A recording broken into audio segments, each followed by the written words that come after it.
God says, when you look back over your life, patterns begin to emerge, threads you couldn't see while you were living them. At that time, it felt like chaos.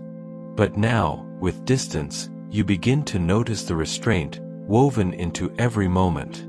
You were never allowed to drift too far into darkness. When despair pressed in and whispered that giving up would be easier, something slowed your fall. There were moments when you stood at the edge. One step away from losing yourself completely. One decision away from becoming someone you would not have survived. To the world, you looked fine. To others, you were functioning. But inside, you were unraveling in silence. And still, something intervened. A door closed that you were certain had to open. A plan you prayed for collapsed without explanation. A relationship you clung to slipped from your hands, even though you begged for it to stay. At the time, it felt cruel. It felt like abandonment.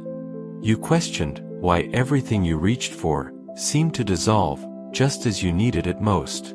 But what you couldn't see then was the quiet mercy in the interruption. That closed door was not rejection, it was protection. That unraveled plan would have taken you further from yourself than you could afford to go. That ending was not punishment, it was rescue. I was not pushing you away, I was pulling you back. Sometimes the intervention was loud and unmistakable. Other times it was barely a whisper, a hesitation, a delay, an unexpected thought, and a tiredness that stopped you from taking the next step. A quiet pull you couldn't explain, only feel. That was me. I did not remove every hardship. I did not spare you from pain. But I set limits on how far it could take you. I placed boundaries on the darkness. I allowed the storm, but not the drowning. You are still here not by accident, not by luck, and not by your own strength alone. You were guided through moments that could have consumed you. You were preserved when you didn't know how to preserve yourself. And now, as you look back and recognize the pattern, understand this: the same hand that stopped you then is still with you now.